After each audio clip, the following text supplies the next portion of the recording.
عزیز بھائیو، اللہ تعالیٰ آپ کی کوششوں کو صحیح کو قبول فرمائے اور اس کوشش سے جو مقصد ہے اللہ تعالیٰ وہ ہم سب کو حاصل کراوے۔ ہر محنت ایک منفعت کے لیے ہوتی ہے، یہ قاعدہ ہے۔ ہر محنت کسی منفعت اور کسی نفع کے لیے ہوتی ہے۔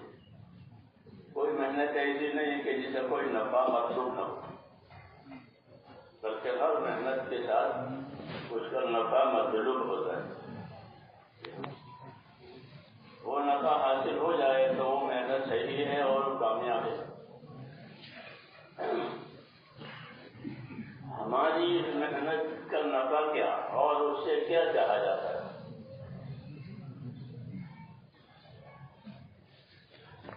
مولانا محمد الیاس صاحب رحمۃ اللہ علیہ کے ارشادات پڑھتے ہیں ہم، مگر اب نہیں پڑھتے آپ لوگ۔ ہاں، یہ ہم کو شکایت ہے کہ حالانکہ جو اصل لوگ ہیں ان کی زندگی، ان کا منشا یہ کام میں شامل ہونا چاہیے کہ ان کا کیا منشا تھا، وہ کیا چاہتے تھے، وہ کس طرح چاہتے تھے، یہاں تک کہ ہوتے ہوتے حضور صلی اللہ علیہ وسلم تک بات پہنچ جائے کہ حضور صلی اللہ علیہ وسلم ہم سے کیا کرانا چاہتے تھے، کیونکہ یہ حضرات ان کے نائب ہیں جنہوں نے ہم تک یہ راستہ دکھایا ہے، جی ہاں، نیابت میں راستہ دکھایا۔ تو اس کو جاننا چاہیے کہ اس کام کی اصل غرض کیا ہے۔ یا کوئی پارٹی بنانی ہے تو وہ تو ہے نہیں ہمارے دین میں کہ کوئی پارٹی بنائی جائے، کہ کوئی پارٹی نہیں بنانی۔ ہم تو امت ہیں، ہم امت ہیں، اور امت کی وہی ذمہ داری ہوتی ہے جو نبی کی ذمہ داری ہوتی ہے۔ فرق نہیں ہوتا، نبی کی جو ذمہ داری ہوتی ہے وہی امت کی ذمہ داری ہوتی ہے۔ اس لیے نبی اپنی ذمہ داریوں سے ان کو واقف کرتا ہے کہ آپ کی یہ ذمہ داری ہے، یہ ذمہ داری ہے، اجتماعی زندگی کی ذمہ داری یہ ہے، انفرادی زندگی کی ذمہ داری یہ ہے۔ ہاں، اور اصل تو ذمہ داریوں کا پورا ہو جانا ہے وہ اصل ہے، کیونکہ دنیا ہی ذمہ داریوں کی پورا کرنے کی جگہ ہے اور آخرت بدلہ پانے کی جگہ ہے۔ اس لیے ان ذمہ داریوں کو سمجھنا، وہ سمجھ کر کے پورا کرنا، یہ ہماری ذمہ داری ہے۔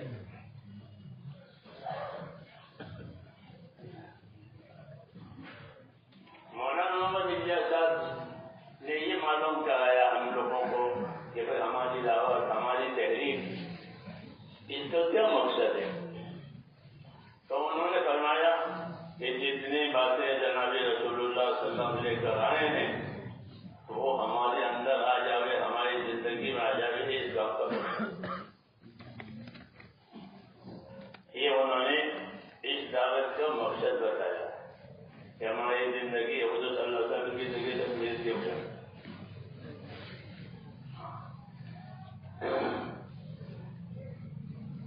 ایک حیثیت ہوتی ہے اجتماعیت کی، ایک حیثیت ہوتی ہے انفرادیت۔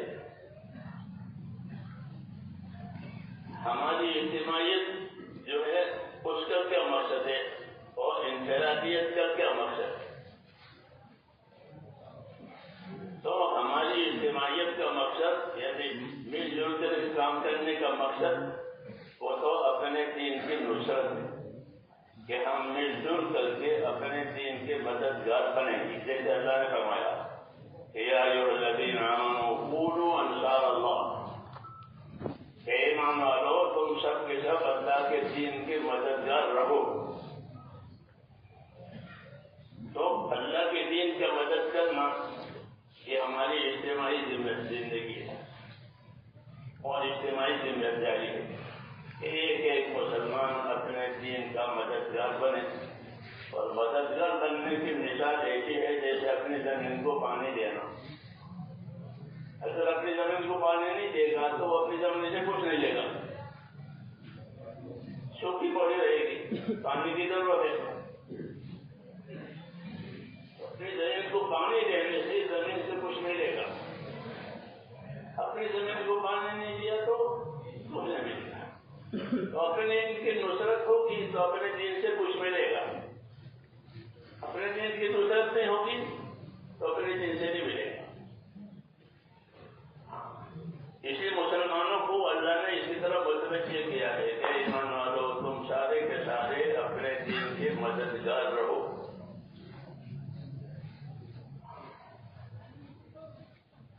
مدد میں دو چیزیں ہیں. ایک ہے ایمان. ایمان کے ساتھ مدد ہوگی. بے ایمانی سے کس مدد کرے گا؟ ایمان یقین کے ساتھ مدد کرنا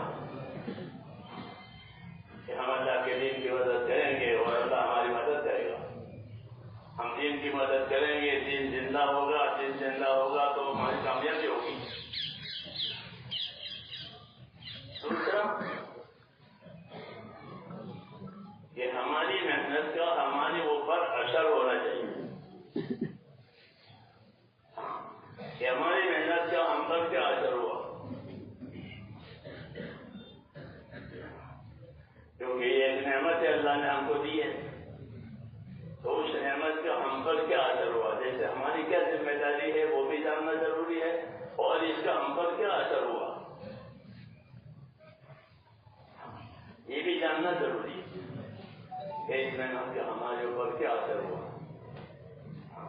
ان اللہ یحب ان یری علی عبدہ اثر نعمتہ, کہ اللہ کو یہ پسند ہے کہ بندے کو کوئی نعمت دی ہو تو اس نعمت کے اس کے اوپر اثر ہو.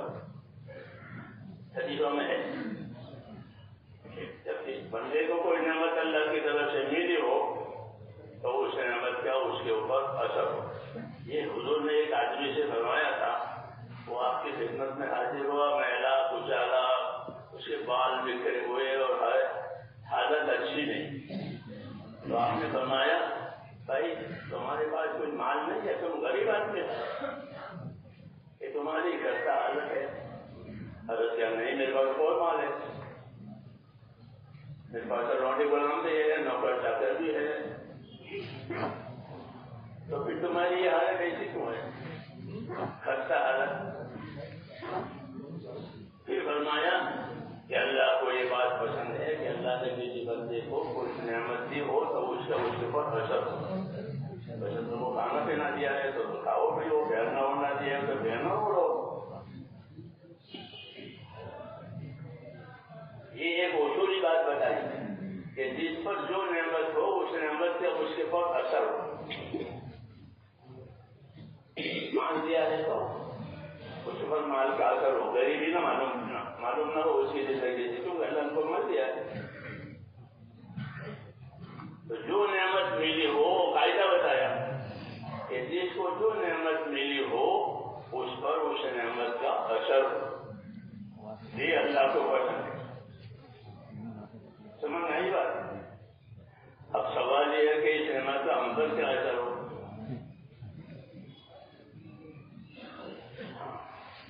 ایک تو بھائی چلو چلو چلو, یہ کافی نہیں ہے, یہ کافی نہیں ہے. بلکہ اس نعمت کا ہماری اپنی انفرادی زندگی پر کیا کیا اثر ہو. جیسے بازار میں سب کماتے ہیں نا, بازار میں ہر راجی کماتا ہے, تو وہ نہیں کہ بازار میں سب لوگ کماتے ہیں, بہت لوگ کمانے والے ہو کر جیسے بہت بڑا بنوا ہو گیا. بلکہ ہر تاجر دیکھتا ہے کہ میں نے کتنا کمایا. ہاں, میرا کاروبار مندہ ہے یا میرا کاروبار تیز ہے, یہی دیکھتے ہو نا بازار میں. یہ لوگوں کا بہت بڑا کاروبار, بہت بڑا بازار ہے, جو کوئی نہیں دیکھتا کہ بہت دکانیں ہیں, بلکہ یہ دیکھتا ہے کہ میرا کاروبار تیز ہے یا میرا کاروبار مندہ ہے. تو یہاں بھی یہی دیکھ رہا ہے. یہ دیکھا بہت بڑا مجمع ہو گیا آشوت میں, بلکہ یہ دیکھنا ہے کہ میرے اس کاروبار سے میرے اندر کیا چیز پیدا ہوئی. بل تنظر نفس ما قدمت بغد. ہر آدمی سوچا کرے میں نے آنے والی کل کے لیے کیا تیاری کی ہے. یہ دعوت کی ہے. ایسا نہیں دعوت کی ہے کہ ہر آدمی سوچا کرے کہ میں نے اپنے آخرت کے لیے آنے والی کل کے لیے کیا کیا تیاری کی. یہ دعوت کی. اور قاعدہ بھی یہی ہے کہ جتنی اجتماعی محنتیں دنیا میں ہوتی ہیں اس کا نفع انفرادیت میں دیکھا جاتا ہے.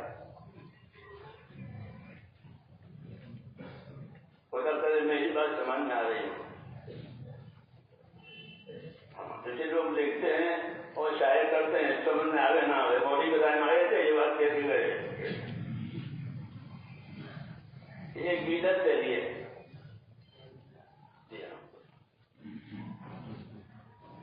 اور ہم نہیں چاہتے یہ چیز.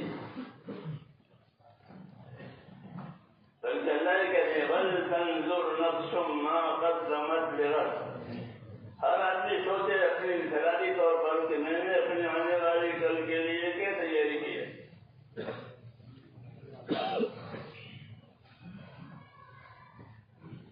یہ ذمہ داری بتائیے. اور دنیا میں بھی یہ کہ 100 مریضوں کا علاج کریں گے ڈاکٹر تو جیسے کہ ہر مریض کو کتنا بیٹھا ہوا ہے. جنہیں کہ اپنے 100 مریض تو 100 بنن گئے اور یہ کو کوئی دیکھ نہیں. ہر مریض کو کتنا فائدہ ہوا, ہر دکان میں کتنا نفع آیا. تو جتنی نصیب والی باتیں ہیں وہ انفرادیت میں دیکھی جاتی ہے. میری بات سمجھ نہیں ہوگی. آپ یہ دیکھیں کہ اس مہینے سے میری انفرادی زندگی پر کیا اثر پڑا.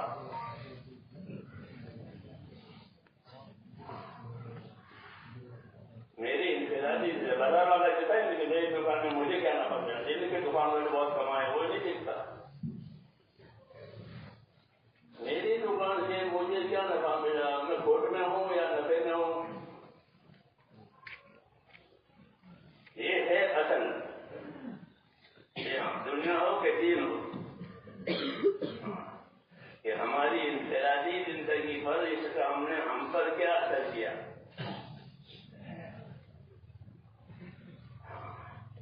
ورنہ ایک ماحول دے کر آدمی اپنے آپ کو بھول جاتا ہے کہ ہم تو ہیں ہم تو ہیں ہم تو ہیں.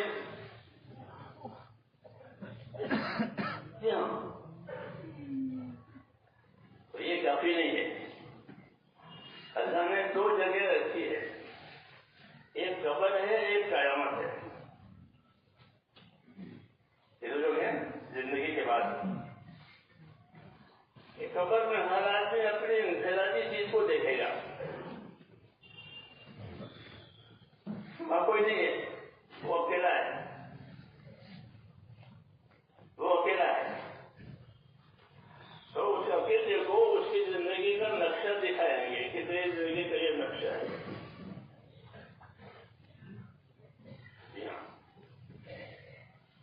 اس قیامت میں اجتماعی ہوگی. کوئی چیز پوشیدہ نہیں ہوگی کسی کے لیے. سب چیزیں ظاہر ہو جائیں گی. یوم تبلی السرائر.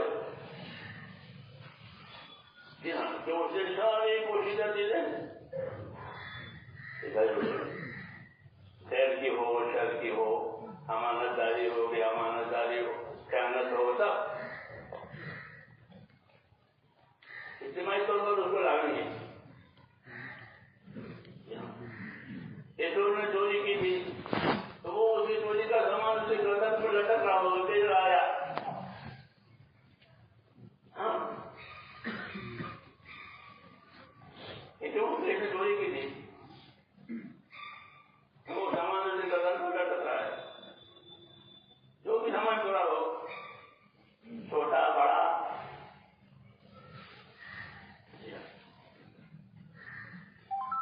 کہ وہ جگہ پوشیدہ چیزوں کو ظاہر کرنے کے لیے. یوم تبلی السرائر. اس دن پوشیدہ چیزیں سب جاری ہو. اس لیے ہم جناب اس سے ڈرتے تھے.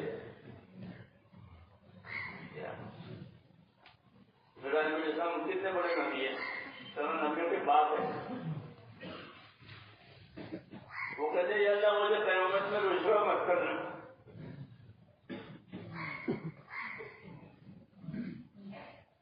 قیامت میں مجھے شرمندہ مت کرنا.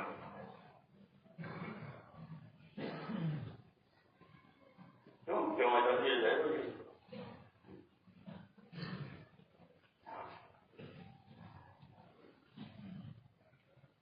تو یہ میں نے اس بات پر کہا کہ جتنی اجتماعی محنتیں ہیں اس کا نفع انفرادیت میں دیکھا جاتا ہے. انفرادیت میں کیا کیا نفع ہوا؟ میں نے 100 مریضوں کا علاج کیا تو 100 مریضوں میں کس مریض کے طرف 100 طالبوں کو پڑھایا ہے، کتنے قابل نکلے، کتنے ناپاس ہوئے، ایک ایک کو دیکھیں. اجتماعی محنتیں جو ہوتی ہے وہ انفرادیت کو سنبھالنے کے لیے ہوتی ہے. اجتماعیت کے لیے ہوتی ہے. حدیث میں ہفتے بعد میں نماز پڑھتے ہیں، بعض آدمی کو 100 نمازوں کا ثواب ملتا ہے، بعض آدمی کو 60 کا ثواب ملتا ہے، بعضوں کا کچھ نہیں ملتا. یہ ان کی انفرادی حالت ہے. بس نماز سب میں نماز سے پڑھی ہے. تو اس لیے اصل چیز جو ہے میرے بھائیوں وہ یہ ہے کہ بھائی اس محنت سے ہماری انفرادی زندگی پر کیا اثر پڑا.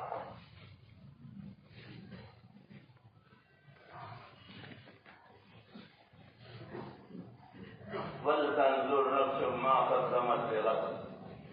وہ بھی اصل ہے کہ ہر آدمی سوچے کہ میں نے آنے والی کل کے لیے کیا کیا تیاری کروں.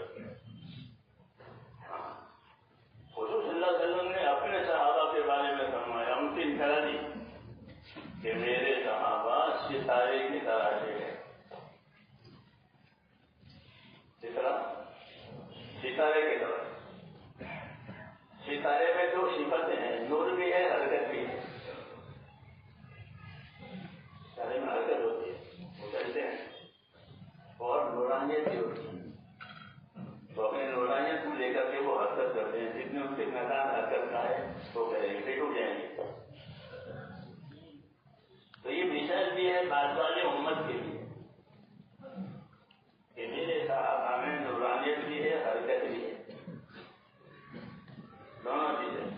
کہ ان کے نورانیت سے دوسروں کو نفع ملتا ہے، کیونکہ پہلے زمانے میں لوگ ستاروں سے رہبری لیتے تھے. جب یہ حالات نہیں تھے تو سمندروں میں، جنگلوں میں ستاروں سے رہبری لیتے تھے. جب اتنی رات رہ گئی ہے، یہ ہو گیا ان کی روشنی تھی. تو یہ ان کی انفرادی زندگی بتائی کہ ہر صحابی ایک ستارے کی طرح سے. وہ بات روایتوں میں صاف ہے، یہ ستاروں کی طرح سے نورانیت بھی ہے، حرکت بھی ہے. جس کے پیچھے بھی جاؤ گے کامیاب ہو جاؤ. جس کے شادی کے پیچھے بھی جاؤ گے، جس شادی کے پیچھے کرو گے وہ تم کو کامیابی تک لے جائے گا. یہ اعتماد کی بات بتائی کہ میرے اعتماد کے لوگ ہیں. تو یہ کیوں بتایا کہ بعد والی امت میں یہ سبب دینے کے لیے کہ اپنے اندر ایسی بات پیدا کی جائے کہ جو بھی ہمارے ساتھ چلے، جو بھی ہمارے پیچھے چلے وہ کامیابی تک جائے. ایسا بنانا ہے اپنے آپ کو ستارے کی طرح سے. ہر ستارہ اپنا نور لیا ہوا ہے، ہر ستارہ اپنی حرکت لیا ہوا ہے، اور اپنے نور اور حرکت کے ساتھ اسی کے مطابق چلتا رہے گا جتنا اس کو چلنے کا میدان دیا گیا ہے. تو مجھے کہنا تھا کہ ہماری جتنی اجتماعی محنتیں یا کوششیں ہیں وہ اپنی انفرادیت کو سنبھالنے کے لیے ہے، اپنی انفرادیت کو بھولنے کے لیے نہیں ہے کہ ہم تو ہیں تو وہ اپنے آپ کو بھولا ہوا ہے. اور اجتماعیت میں بھروسہ ہے کہ ہم تو ہیں. ایسا نہیں ہے. اس لیے اللہ نے دو میدان رکھے ہیں، ایک قبر کا میدان ہے، ایک حضرت کا میدان ہے. قبر کا میدان انفرادیت کو دیکھنے کے لیے، حضرت کا میدان اجتماعیت کو. دونوں چیزیں دیکھی جائے گی. صحابہ کو نمونے میں پیش کیا تھا، ہر جگہ ستارے کی طرح سے روشنی لیا ہوا ہے، حرکت لیا ہوا ہے، ایمان کی، علم کی، یہ سب چیزوں کی روشنی اس کے پاس ہے، اور پھر اسی روشنی کو پھیلانے کے لیے وہ حرکت میں بھی ہے.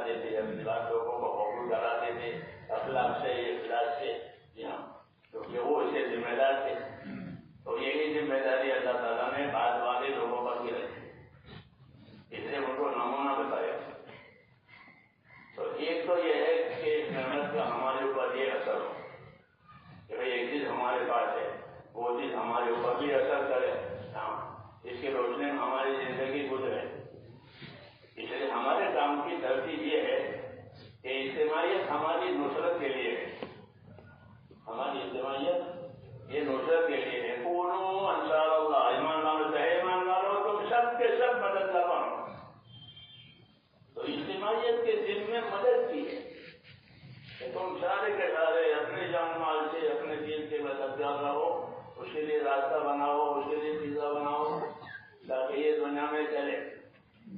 یہ تو اجتماعیت ہوئی، سب کے سب مددگار بنو۔ اور انفرادیت میں کیا ہے؟ انفرادیت میں یہ ہے کہ ہر آدمی اپنے نبی کی سنتوں پر عمل کرے، ہر آدمی اپنے نبی کی سنتوں پر عمل کرے۔ یہ دیکھے کہ میری ذاتی زندگی میں سنتوں کا اتباع کتنا ہے، کیونکہ طور میں حضور صلی اللہ علیہ وسلم دکھائے جائیں گے۔ ان کو پہچانتے ہو؟ ان سے کوئی تعلق ہے؟ ہاں، تعلق والا کا یہ بات کرنا نئے نبی ہے، کہاں سے معلوم ہوا تھا؟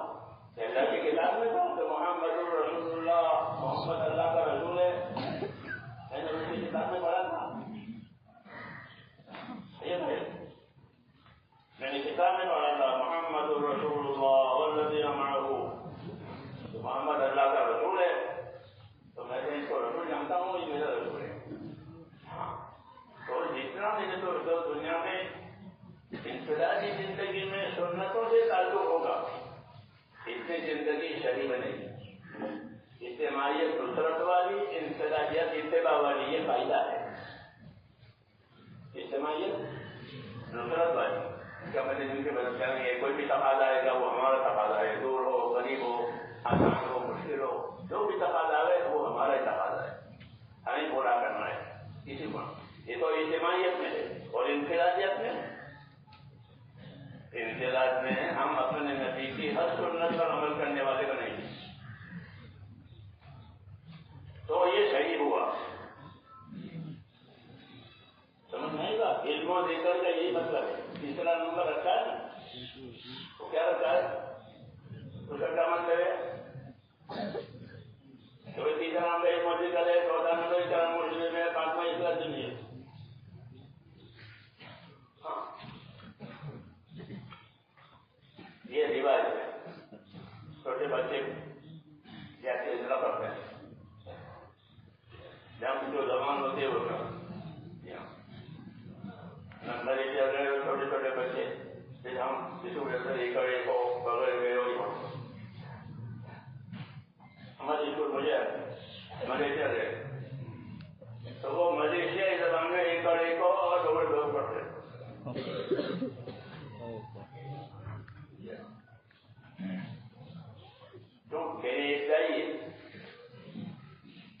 یہ ابتدائی ہے، ایک سب کے لیے ایک ہے، یہ اپنی ابتدائی ہے، ہماری ابتدائی ہے، ہماری اجتماعیت، ہماری انفرادیت، کہ ہماری اجتماعیت میں ہم اپنے دین کے مددگار ہیں۔ یہ بہت بڑی عزت ہے کہ اللہ ہم سے اپنے دین کی مدد کا کام لے، ورنہ اللہ مدد کا محتاج نہیں ہے، لیکن وہ ہم سے اپنے دین کی مدد کا کام لے، ہم کو اس کی توفیق دے، تو یہ ہمارے لیے عزت کی بات ہے۔ اللہ نے ہم کو اپنے دین پر لگایا، مدد پر لگایا۔ دوسری چیز کہ اپنے انفرادی زندگی مجمع سے کٹ کر، مجمع سے ہٹ کر، کیونکہ مجمع میں تو حج میں سب حاجی، نماز میں سب نمازی، ان کو امتیاز نہیں ہوتا، اور تبلیغ میں سب تبلیغی، ان کو امتیاز نہیں ہوتا۔ ہم کسی کو کاٹ بھی نہیں سکتے، تو نہیں وہ اسلام میں کاٹ نہیں ہے کہ کوئی بہت گناہ کرے تو کوئی اسلام کو نکال دے، جیسے بڑے اسلام میں نکال ہے کہ نوکر کو نکال دیا، ایسا ہے آپ کے یہاں؟ تو گناہ کرے تو بھی تو ہمارا یہی ہے، جی ہاں، ایسے تکلیف میں کسی کو نکال نہیں سکتے، تو نہ یہی رہے، جو گناہ کرے تو بھی یہی رہے، ہمارا ہے، اتنی وسعت ہے ہمارے یہاں، لیکن اس وسعت کا آپسی بھی ہے کہ جو ذرے کے برابر بھی نیکی کرے گا اللہ اس کو دکھائے گی، یہ تو یہ نیکی ہے. ذرے کے برابر بدی کرے گا وہ بھی دکھائے گی، یہ تیری بدی ہے. یہ ذمہ داریوں کی طرح بٹھا کیا ہے. اجتماعیت تو اس میں آسان ہے کہ جتنے بھی گناہ کرے پھر بھی مسلمان مسلمان. اور انفرادیت یہ ہے کہ ایک ذرے کے برابر بھی بدی کی ہے تو اس کو دکھائیے تیری بدی ہے، یہ تیری نیکی ہے. میں تو اس لیے ہم کو جس طرح اجتماعیت کو سنبھالنا ہے اپنے انفرادیت کو بھی سنبھالنا ہے. تو انفرادیت کو سنبھالنے کا کیا طریقہ ہے؟ انفرادیت کو سنبھالنے کا طریقہ یہ ہے کہ ہماری زندگی حضور صلی اللہ علیہ وسلم کی سنتوں پر آئے. کیونکہ ہر ایک انفرادی حالت الگ الگ ہے، جبکہ ایک نہیں ہے. کوئی بیمار ہے، کوئی تندرست ہے، کوئی شہر کا ہے، کوئی گاؤں کا ہے، غریب ہے، مالدار ہے. تو ہر ایک کی حالت الگ الگ انفرادیت میں. اس لیے وہ انفرادیت میں اپنے نبی کو دیکھے کہ اس حال میں نبی نے کیا بتایا ہے، اس حال میں نبی نے کیا طریقہ دکھایا ہے، اس حال میں کیا چیز سنت ہے. تو انفرادیت سنتوں پر جائے اور اجتماعیت سسرتوں پر جائے، یہ ہمارے کام کا طریقہ ہے. اجتماعیت کس پر جاوے؟ نصرتوں پر جاوے. سب مل کے نصرت کریں گے، ایک سے نہیں ہوگی نصرت. ساری دنیا میں کام لے جانا ہے تو ایک کیسے کرے گا؟ ایک کرے گا؟ نہیں کر سکتا. سب کو لے کر جانا ہے. ہم کو چاہے دنیا میں جانا ہے، چاہے دنیا والوں کو ادھر لانا ہے، تو یہ ایک کا کام نہیں ہے. یہ اجتماعیت اس کو نصرت کہتے ہیں. نصرت میں اجتماعیت. کوئی روٹے گا تو ہم اس کو بنا لیں گے، کوئی ناراض ہوگا تو اسے راضی کریں گے. جی ہاں، تو مل کے کرنا ہے، مل کے کرنا ہے. یہ تو نصرت کا تقاضا ہے کہ مل کے کرو. انصار سے نصرت ہوئی جب وہ مل گئے، ورنہ ان کی دو پارٹیاں مدینے میں، پھر وہ پارٹی ختم ہو گئی اور وہ مل گئے. وہ مل کر کے پھر نصرت ان کی شہید ہوئی. اس لیے کہا کہ تم تو دشمن کی اللہ کہتے ہیں، ہم نے تم کو بنایا. تو نصرت کے لیے اجتماعیت ہے کہ اپنے کوئی غلط نہیں، کوئی یہ نہیں، پر مل جل کے نصرت کر دیا. تو نصرت کے لیے تو اجتماعیت ہے. یہ ایک کام ہوا. پھر انفرادیت کے لیے کیا تقاضا ہے کہ ہماری انفرادیت جو ہے وہ ہم کو رسول صلی اللہ علیہ وسلم کی سنتوں پر دے جائے. ہاں، علم و ذکر کا یہ مطلب ہے. علم و ذکر ورنہ علم و ذکر کا کوئی مطلب نہیں ہے. ہاں، ٹیکنیکل جاننے سے علم و ذکر کا تقاضا نہیں پورا ہوگا. علم و ذکر کو جاننا پڑے گا. جی ہاں، اور نکالا اسی لیے جاتا ہے کہ گھروں میں تو یہ چیز ہوگی نہیں، ماحول میں یہ چیز ہوگی نہیں، تو کہاں دعوت کے ماحول میں پھرو تاکہ تمہاری زندگی علم و ذکر پر آئے. جیسے ریل ہر جگہ نہیں چلتی، ریل پٹری پر ہی چلے گی. ہر جگہ چلتی ہے نہیں چلتی، وہ پٹری پر ہی چلے گی. تو دین کے دین علم و ذکر کے ساتھ ہی چلے گا. علم و ذکر کا مطلب ہے کہ علم و ذکر کا مطلب یہ ہے کہ یہ دیکھے گا مسلمان کہ خدا نے کیا حکم دیا ہے اور نبی نے اس کے پورا کرنے کا کیا طریقہ بتایا ہے. یہ علم و ذکر. تو یہ زندگی کے ساتھ اس طرح لازم ہے جس طرح ریل کے لیے پٹری لازم ہے اور پٹری کے لیے ریل لازم ہے. پٹری خالی ریل کے لیے ہوتی ہے اور کسی کے لیے نہیں ہوتی، اور ریل کے لیے ہی پٹری ہوتی ہے. تو علم و ذکر مسلمان کے لیے اور مسلمان علم و ذکر کے لیے. یہ علم و ذکر کا مطلب ہے. بالکل یہی مثال ہے. اگر علم و ذکر نہیں ہے تو ریل پٹری پر نہیں ہے، وہ ڈھیر ہو گئی ہے. تو اتر جاتی ہے تو ڈھیر ہو جاتی ہے، پھر وہ چلے گی نہیں. مسافر جان ہے وہاں کے وہاں رہیں گے یا پریشان ہو جائیں گے کہ ریل اتر گئی ہے. تو جب تبلیغ ریل پر سے اتر جائے گی کی پرتی پر جو جائے گی تو وہ بھی ڈھیر ہو جائے گی. جہاں ہے وہیں کے وہیں ہے. سمجھ نہیں بات؟ یہ بہت غور کرنے کی بات ہے. ہر اجتماعی محنت کا اثر انفرادیت میں دیکھا جاتا ہے. یہ قاعدہ ہے. 3 ہو پھر دنیا ہو. 100 طلبا کو پڑھائیں گے اسکولوں میں مدرسوں میں تو ایک ایک کو دیکھیں گے کون پڑھے کون نہ پڑھے. یہ ہوتا ہے. 100 مریضوں کا علاج کریں گے ایک ایک مریض کو دیکھیں گے اس کو کتنا نفع ہوا ابھی اس کو کتنی ضرورت ہے. یہ قاعدہ ہے. اس سے آنکھ بند کر لینا کافی نہیں ہے. تو ہماری محنت ہے تو اجتماعی ہے یہ. اور پھر اس کے انفرادی اثرات کو دیکھنا ہے کہ اس محنت کے ذریعے سے میری انفرادی زندگی میں کیا اثر پیدا ہوا. ہر صحابی ستارہ بنا ہوا ہے کہ حرکت میں بھی ہے نور میں بھی ہے. ستارے کی تو خاصیت ہے حرکت بھی ہے. اپنے گھر میں بیٹھتا ہوں اپنے کلو ہونے کی جگہ سے لے غروب ہونے کی جگہ تک وہ حرکت کرتا ہے. اور حرکت بھی نورانیت سے یاد کرتا ہے. جتنا نور اللہ نے اس کو دیا ہے وہ کہتا ہے. اور فائدہ اٹھانے والے اسے راتوں میں جنگلوں میں فائدہ اٹھاتے ہیں. ہاں اس کے نور سے بڑے انداز میں ہم یا قرآن میں یہ لوگ ستاروں سے بھی فائدہ اٹھاتے ہیں. تو آج بھی لوگ کتابوں سے فائدہ اٹھاتے ہیں. جی ہاں. کیوں کہ اس میں نورانیت کی ہے اس میں حرکت کی ہے. تو صحابی کو اس طرح کہا رہتی ہے نورانیت میں رکھتا ہے حرکت بھی رکھتا ہے.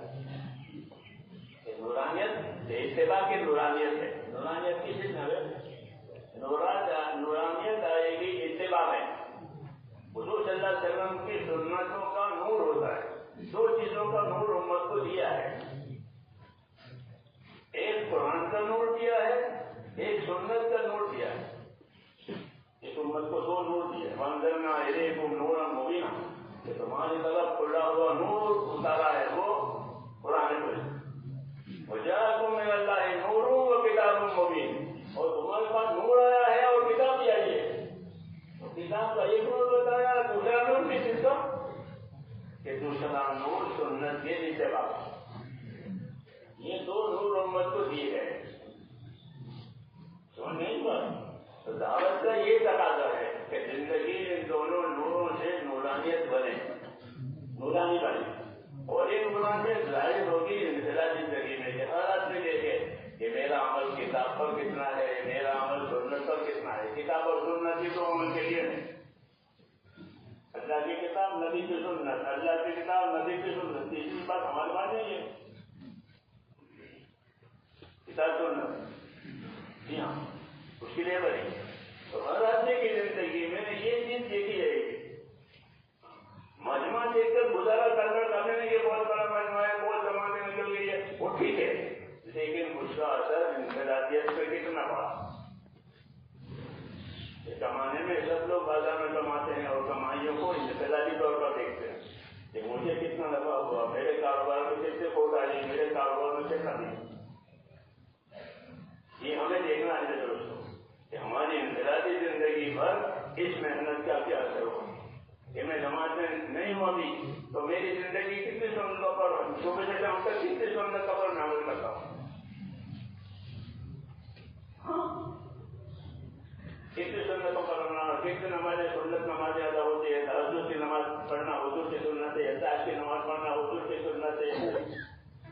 آپ کی سنت ہے آپ تہجد کے لوگ تہجد نماز حضور کی سنت ہے. تہجد کی نماز حضور کی سنت ہے وغیرہ وغیرہ. بعد نماز پڑھنا حضور کی سنت ہے. یہ سنت ہے یہ وہ اسی لیے دی گئی ہے اس محنت کے ذریعے سے کیونکہ سنت کے مقابلے میں خواہشات ہوتی ہے. سنت کے مقابلے میں خواہشات ہو چکے یا ہوا یا ہودا. قرآن میں 2 لفظ ہے ہوا ہودا. ہوا کے معنی خواہش ہودا کے معنی وہ راستہ تو نبی نے کہا ہے وہ الذی ارسل رسولہ بالہدی. اللہ خدا سے ہے جس نے نبی کو ہدایت کے ساتھ. دوسرا طریقہ ہوا کا ہے کہ یہ لوگ اپنے ہوا ہے اپنے خواہشات کے ساتھ ہے. دنیا میں ایک تابع داری خواہشوں کی ہوتی ہے، ایک تابع داری سنتوں کی ہوتی ہے۔ سنتوں کی تابع داری کا نام ہدایت ہے، خواہشات کی تابع داری کا نام جہالت ہے۔ حضور نے لوگوں کو جہالت میں سے نکالا، دوروں میں سے نہیں بلکہ ان کو جہالت میں سے نکالا، اور جہالت میں لا کر کے اپنی سنتوں کو لگایا، اور یہ سنتوں کو اتنے پھیلایا کہ زندگی کا کوئی گوشہ اس سے خالی نہیں رہا۔ کھانا پینا اڑنا بچھانا سب سنت۔ مولانا صاحب فرماتے تھے ہماری دعوت کا مقصد وہ تمام باتیں ہیں جو ہمارا نبی لے کر آیا ہے۔ کوئی ضرورت بلت خالی مقصود نہیں ہے کہ بھائی ضرورت بلت ہو جائے گی، یہ تو یہ بھی چکر ہے۔ مولانا یہ انعام کے لیے بھائی نکلنا تو 6 نمبر ہے، 5 کام گئے، 5 نمبر کام گئے۔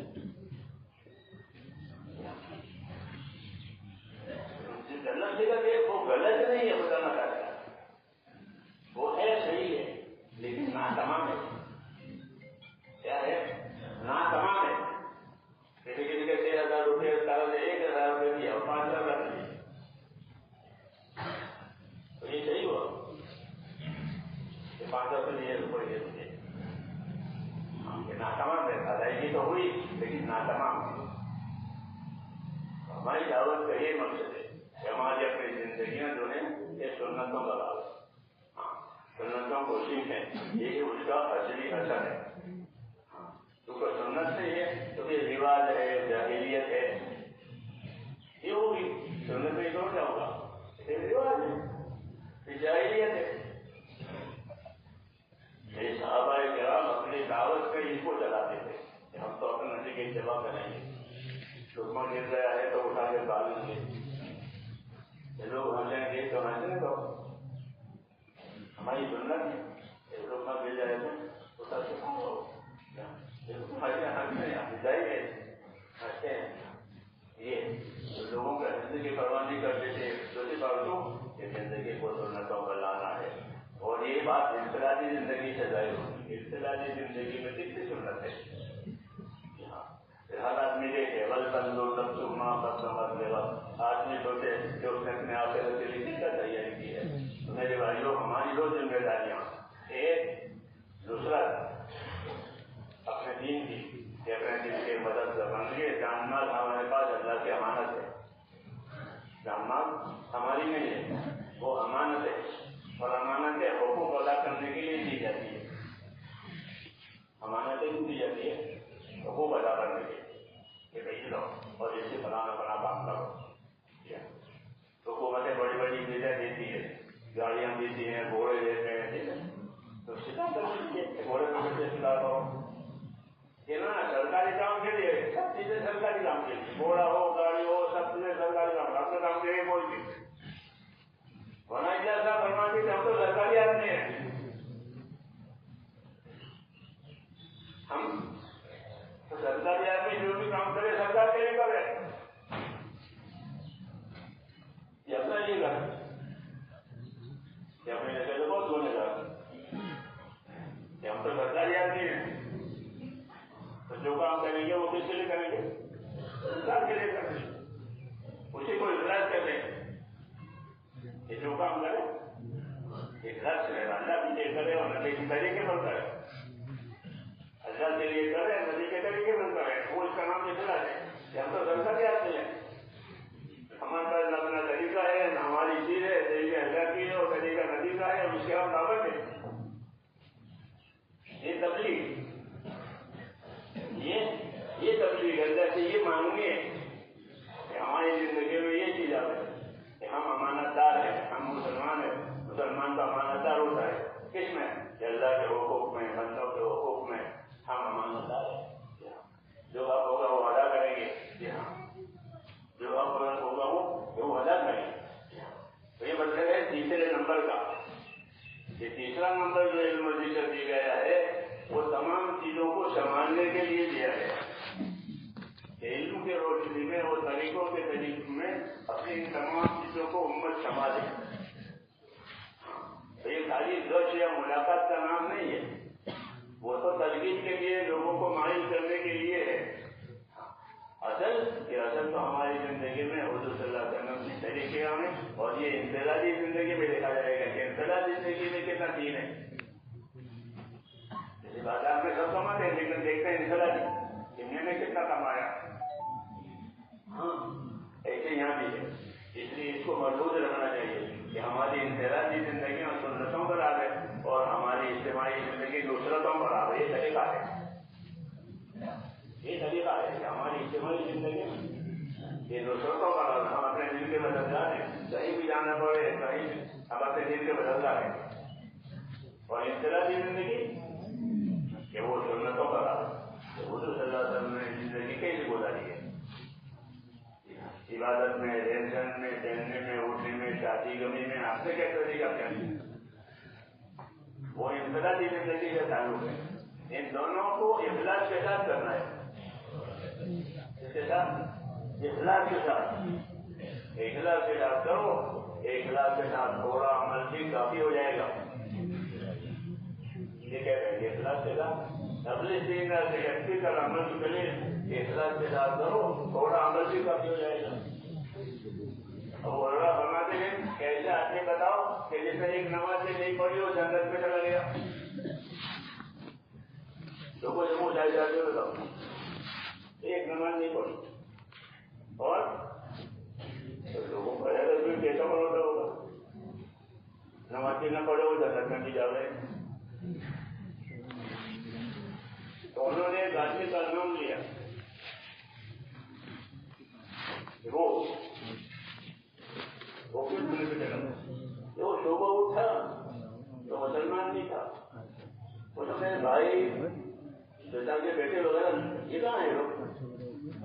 وہ دو حج کے میدان میں نبی کے ساتھ،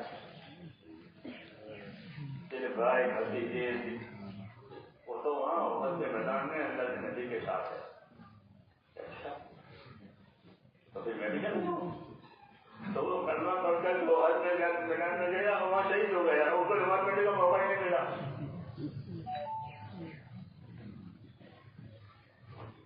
تو اسی وجہ سے ایک نماز نہیں پڑھی تو ایک اخلاص کے ساتھ گیا اور گیا۔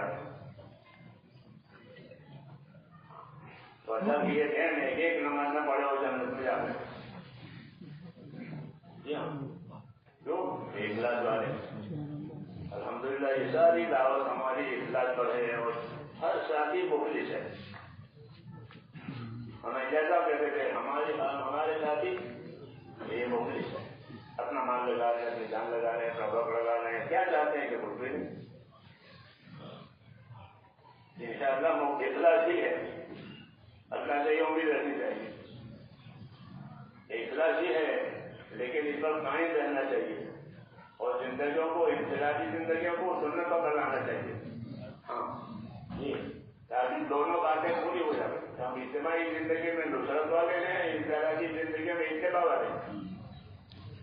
یہ اصل ترتیب ہے، اسی کا اثر ہوگا،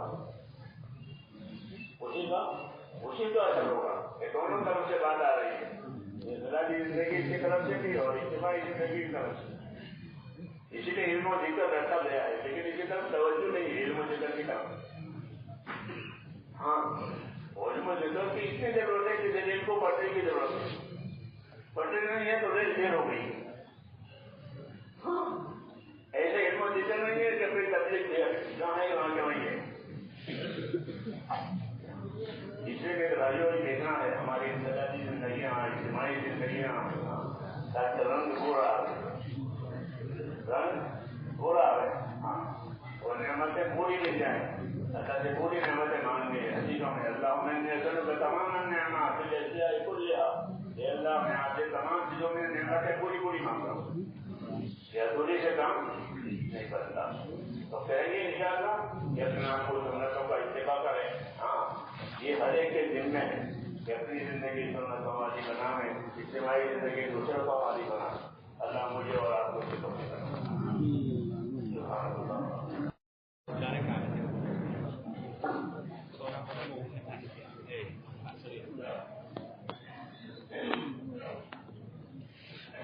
دعاؤں کا بھی اہتمام اہتمام کرنا ضروری ہے. محنت پر بھروسہ نہیں, اللہ پر بھروسہ. اور اللہ سے مدد لینے کے لیے محنت کر کے دعا مانگیے, دعا مانگ کر پھر محنت بھی کریں. دونوں باتیں, کام بھی کریں, مدد بھی مانگیں. اس لیے دعاؤں کا بھی اہتمام کرنا چاہیے, محنت پر اعتماد نہیں کرنا چاہیے. محنت کبھی قبول ہوتی ہے, کبھی نہیں بھی ہوتی, لیکن دعا ہر وقت قبول ہوتی ہے, کیونکہ اللہ نے دعا مانگنے کا حکم دیا ہے اور قبول کرنے کا وعدہ کیا ہے. اس لیے دعاؤں کا اہتمام کریں. ہمارا ہر آدمی دعا والا بنے. مثلاً دعائیں بھی ہم کو یاد ہونی چاہیے. یہ علامت ہے داعی کی, کہ آدمی داعی ہے کہ اس کی زبان پر دعائیں بھی رہتی ہیں, اس کو اور اس کے عمل میں دعوت بھی رہتی ہے. عمل میں دعوت ہے, زبان میں دعا ہے, تو اس کو مصنون دعائیں یاد ہونی چاہیے. اس موقع پر حضور نے یہ دعا مانگی ہے, یہ دعا مانگی ہے, یہ دعا مانگی ہے. جی ہاں, دوسری کا نام علم و ذکر ہے. علم و ذکر کی تو اتنی کمی ہے جس کو جگہ جگہ. جی ہاں, تو اس لیے دعا میں بھی حضور نبی ہے, دعوت میں بھی حضور نبی ہے, عبادت میں بھی حضور نبی ہے. عبادت ایسی کرو, دعا ایسی مانگو, دعوت ایسی کرو, ہر کام میں آپ نبی ہیں. اس لیے دعا بھی مانگنی چاہیے اور دعوت بھی لینی چاہیے, اور دعائیں سیکھنی چاہیے. تو حضور نے کیا دعا مانگی ہے؟ کیوں کہ وہ عرضی ہم کو ایک افسر ہوتا ہے, وہ ایسی عرضی لکھ کے لانا, پھر میں دیکھ لوں گا آپ کو بیٹھا, تو عرضی سکھاتا ہے ایسا لکھ کے لانا, دستخط تاریخ میں پھر میں دیکھوں گا. تو حضور صلی اللہ علیہ وسلم نے ہم کو عرضیاں سکھائیں گے, یہ عرضیاں ہیں, وہاں کے نا حضور والی دعائیں سیکھنا ضروری ہے. ہاں, کہ وہ عرضی ہے جو سکھائی ہے. سمجھ میں آئی نا, یہ دعا صحابہ نے سیکھ کر ہم تک پہنچائی ہے. اگر وہ نہ سیکھتے تو یہاں نہ آتے. ہم کو بھی یہ کرنا ہے. اللهم صل وسلم وبارك على سيدنا محمد النبي الأمي وعلى آله وصحبه أجمعين. ربنا إننا آمنا فاغفر لنا ذنوبنا وقنا عذاب النار. ربنا إننا آمنا فاغفر لنا ذنوبنا وقنا عذاب النار. اللهم اغفر لي ولوالدي واغفر يا رب جميع المؤمنين والمؤمنات والمسلمين والمسلمات الأحياء منهم والأموات ولإخواننا الذين سبقونا بالإيمان ولا تجعل في قلوبنا غلا للذين آمنوا ربنا إنك رؤوف رحيم. اللهم إن قلوبنا ونواسينا وجوارحنا بيدك لم تملكنا منها شيئا, فإذا فعلت ذلك بنا فكن أنت ولينا واهدنا إلى سواء السبيل. اللهم كن أنت ولينا واهدنا إلى سواء السبيل. اللهم كن أنت ولينا واهدنا إلى سواء السبيل. اے اللہ ہماری مغفرت فرما, ہماری مغفرت فرما, ہماری مغفرت فرما. اے اللہ امت کی مغفرت فرما. ہم پوری امت قصوروار ہیں, تیرے دربار میں اپنے قصوروں کا اقرار ہے. ہماری اور امت کی مغفرت فرما. اور یا اللہ ہم کو اپنی ذمہ داریاں پوری کرنے میں پوری مدد فرما. ہماری بھرپور مدد فرما. ہماری کمی کثرت کو دور فرما. اپنی طرف سے خیر کثیر مقدر فرما. جس مقصد کے لیے دعوت کی جا رہی ہے اے اللہ اس مقصد کو پوری طرح سے کامیاب فرما. ایک ایک امتی کو اپنے مقبول بندوں میں داخل کر دے. ہم سب کو اپنے مقبول بندوں میں داخل فرما دے. ہر خیر کو ہماری طرف متوجہ فرما. ہر شر سے, ہر فکر سے, ہر بلا بیماری سے ہماری اور پوری امت کی پوری حفاظت فرما. دعوت کی اس محنت کی بھی حفاظت فرما. کام کی اور کام کرنے والوں کی اور کام کے ٹھیلوں کی اور جتنے دینی کام ہیں, جتنے دینی خدمت ہیں, اے اللہ ان سب کی حفاظت فرما. مخلصین کو, مستخلصین کو تیرے کاموں پر جمع کرنا. اے اللہ مخلصین کو, مستخلصین کو تیرے کاموں پر جمع کرنا. ہر فسادی کی فساد سے, ہر خلل اندازی سے اے اللہ ہماری تمام دینی امور کی پوری حفاظت فرما. ربنا آتنا فی الدنیا حسنہ وفی الآخرۃ حسنہ